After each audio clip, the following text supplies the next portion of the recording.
Hola queridos espectadores. En el vídeo de hoy exploraremos los emocionantes acontecimientos políticos relacionados con el aumento y posterior reversión de las dietas de los legisladores. Se trata de una historia fascinante que nos sumerge en los entresijos del Parlamento y sus cambios legislativos. Analizaremos los últimos eventos y discutiremos las implicaciones políticas que podrían surgir. No olviden suscribirse, darle like y dejar sus comentarios debajo del vídeo. Disfruten del contenido. Después de la controversia desencadenada por el aumento del 30% en las dietas de los legisladores, que incluso fue cuestionado por el propio Javier Milei, el presidente de la Cámara de Diputados, el libertario Martín Menem, emitió una resolución para revertir las dietas de diputados y senadores. Envió la resolución para que también la respaldara su homóloga en el Senado, Victoria Villarruel. Sin embargo, según fuentes oficiales consultadas por Clarín, la vicepresidenta no la firmó y no tiene intenciones de hacerlo.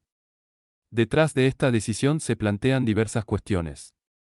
Se habla de una intervención del Poder Ejecutivo, debido a la demanda del presidente, en el Poder Legislativo, así como de la disminución del poder adquisitivo de los salarios de los senadores frente a la elevada inflación, y se destaca que incluso el gobierno otorgó aumentos a sus funcionarios. En el oficialismo, señalan que el clima es muy tenso, sobre todo considerando que Javier Milei anunció la anulación del aumento para él y sus ministros. El aspecto político es central, según la percepción de la vicepresidenta. Congelar el aumento de las dietas de los senadores desataría un terremoto en la Cámara Alta, un terreno donde el oficialismo presenta una gran vulnerabilidad y el peronismo es la primera minoría, con 33 senadores propios, apenas le faltan 4 para el quórum. Cerca de la presidencia del Senado, interpretan que, en caso de que Villarruel respaldara la resolución de Menem, posiblemente los senadores que hoy son aliados del oficialismo se rebelen. Incluso manejan un escenario en el que los propios senadores convoquen a una sesión para autorregular sus dietas.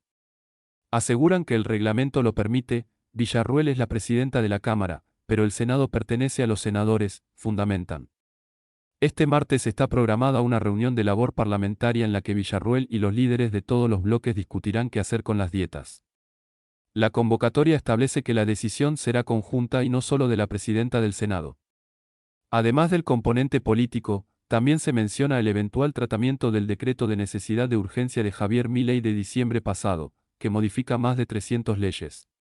La bancada del Frente de Todos, que incluye a peronistas y kirchneristas, planea votar en contra de este megadecreto este jueves, lo que representaría un revés para la administración de Javier Milei, ya que hasta ahora nunca habían derogado un DNU a un presidente en funciones. En el Senado, el oficialismo trabaja para evitar que el Frente de Todos logre quórum en esa sesión. Las negociaciones son difíciles por diversas razones, como el hecho de que la Libertad Avanza cuenta con un bloque de apenas 7 senadores.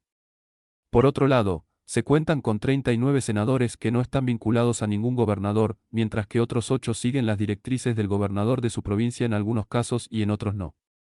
Por ende, las negociaciones se llevan a cabo de manera individual, en contraste con la práctica común en administraciones anteriores, que consistía en dialogar directamente con los líderes políticos de los senadores. Revertir los aumentos en las dietas crearía una mayor tensión en el Senado, lo que, según argumenta el oficialismo, podría facilitar que el peronismo alcance el quórum necesario para tratar el rechazo del DNU. Cerca de la vicepresidenta sostienen que el objetivo de Victoria es garantizarle la gobernabilidad al gobierno, y su decisión apunta a favorecer al Poder Ejecutivo, afirman. Insisten en que revertir el aumento salarial sería dinamitar todo con los bloques aliados y también implicaría una pérdida de autoridad para Villarruel. A pesar de los esfuerzos de Villarruel, a un sector del gobierno parece no preocuparle demasiado que el DNU sea rechazado. Así lo admitió al menos un funcionario de alto rango a Clarín. ¿Podría el rechazo del decreto junto con el aumento de las dietas servir para una estrategia de demonizar al Congreso? Esa es al menos la interpretación en ciertos sectores del oficialismo. Por otro lado, según lo que se escucha en la bancada de LLA del Senado, buscan evitar que Villarruel ponga en juego su autoridad como lo hizo Menem primero con la ley Ómnibus y ahora con las dietas. Los salarios de los senadores superan los 2 millones pesos. Los diputados recibieron un importe neto de 2174887 en febrero, al que se suma lo percibido por desarraigo, que alcanzó los 464.090 pesos. En enero, las dietas fueron de 1699000 y 323.789 por desarraigo. El senador por Formosa, José Mayans, presidente de la bancada peronista, presentó un proyecto el viernes pasado para igualar los salarios de los tres poderes del Estado, órganos extrapolares, organismos descentralizados de la Administración Pública Nacional y empresas y sociedades del Estado. La iniciativa aboga por la equidad. Mayans propone establecer un tope máximo para la percepción de ingresos de las máximas autoridades del sector público nacional, fijando que las remuneraciones no puedan superar los 20 salarios mínimos, por todo concepto. Para funcionarios de menor jerarquía, el proyecto establece el equivalente a 15 salarios mínimos. Desde este mes, el salario mínimo es de 202.800 de pesos. La disparidad salarial en el Estado es considerable, según afirman en el Senado. Un juez de Cámara recibe más de 10 millones de pesos por mes. A otras noticias. Victoria Villarruel, en su papel de vicepresidenta, ha tomado la decisión de no renovar dos comisiones especiales del Senado, incluyendo la Comisión de Asuntos Indígenas. Esta comisión, creada durante el mandato de Gabriela Michetti, fue la primera en el Congreso dedicada exclusivamente a los derechos de los pueblos originarios.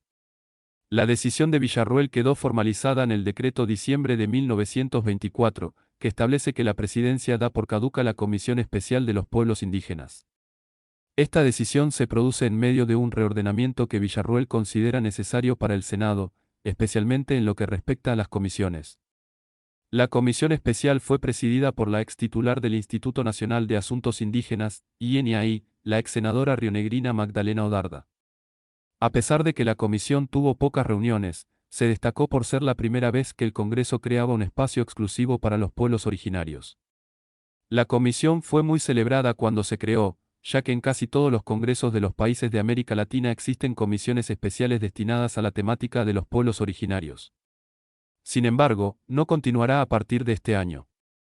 Según el último censo realizado en 2020, en Argentina hay más de 1.306.000 personas en viviendas particulares que se reconocen como indígenas o descendientes de pueblos indígenas u originarios, lo que representa casi el 3% de las viviendas particulares. Las provincias de Jujuy y Salta concentran una gran parte de la población que se reconoce como pueblo originario, seguido en tercer lugar por Chubut, en el sur del país. La otra comisión que también fue dada de baja es la Comisión Especial de Conmemoración del Quinto Centenario de la Circunnavegación del Mundo de Magallanes Elcano, creada por el Decreto 80/19. En conclusión, el panorama político actual nos presenta un escenario cargado de tensiones e incertidumbres, especialmente en relación con las decisiones en torno a las dietas de los legisladores.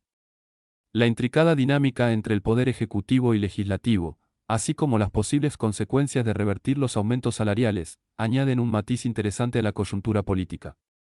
La resistencia por parte de algunos sectores del gobierno y las estrategias para mantener la gobernabilidad ponen de manifiesto la complejidad de la situación. Además, la propuesta de equiparar los salarios en los distintos poderes del Estado agrega un elemento adicional al debate sobre la equidad y la disparidad salarial. Estaremos atentos a cómo se desarrollan los acontecimientos y a las decisiones que se tomen en las próximas reuniones y sesiones parlamentarias. Sin duda, este escenario político continuará generando discusiones y análisis en los próximos días. Gracias por acompañarnos en este recorrido, y los invitamos a mantenerse informados y compartir sus opiniones en la sección de comentarios. Hasta la próxima.